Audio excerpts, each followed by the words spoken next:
This is my Chinese culture presentation.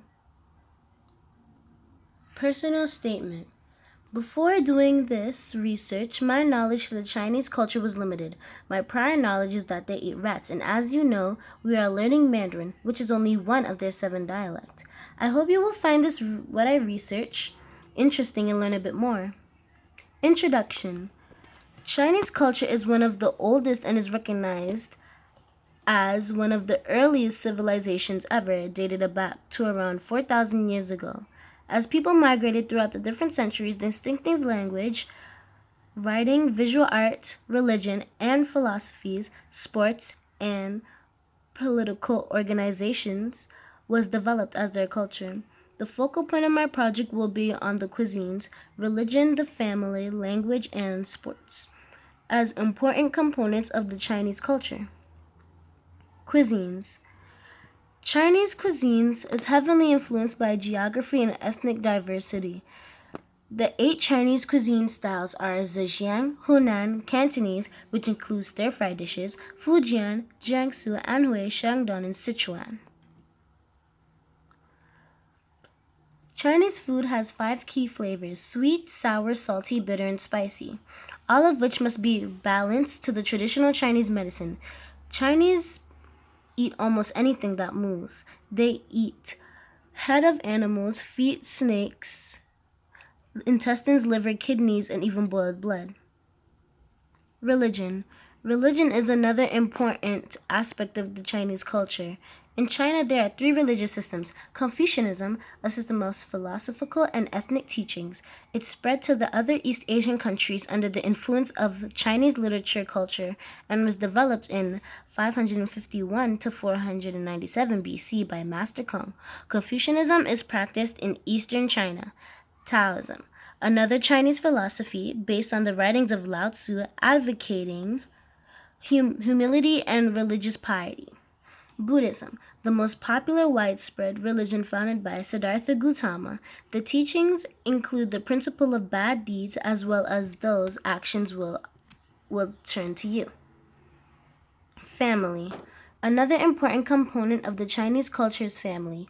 Marriage, family, and children are all extremely important, and many Chinese families' lives revolve around the youngest children.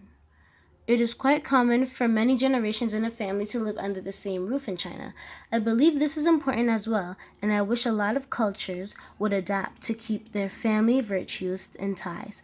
Strongly believe in filial piety, showing respect to parents, older persons, and ancestors. Language. I thought there was only one language, which was Mandarin in China. It turns out there are 7 dialects. Mandarin, which is 71% of the population speaks, followed by Wu, 8.5%, Cantonese, 5%, Xiang, 4.8%, Min, 4.1%, Hakka, 3.7%, and Gan, 2.4%. Sports. The traditional sports were tied to martial arts originally. The most popular and the biggest recreational sport today in China is ping pong. The sport played an important role in China's international relations with the U.S., which paved the way to a visit to Beijing by President Nixon in April 1972, at which time they played the U.S. Cricket fighting is also an extremely popular sport. It was founded by the Tang Dynasty 618 to 907 AD and copied by the Song Dynasty 960 to 1279 AD. It involves male crickets. Unlike most blood sports, such as bullfighting, cricket fighting does not cause injuries to the animals. Two crickets are matched up to size. Trainers stimulate their charges with fine-haired brush, then they go at each other, waving their antenna and jaws snapping. To conclude, I hope you did find my project insightful and interesting. Chinese culture is rich and diverse. It is one of the earliest civilizations. The one thing I respect most about the culture is that they are extremely family oriented. I like the fact that multiple generations live under a single roof. I also liked how the food is diverse according to the different religions. However, I don't think I would ever consume boiled blood or even eat the snake's liver and kidney. If I should live in that time period, my most liked hobby would have been to watch the cricket game. Thank you for watching.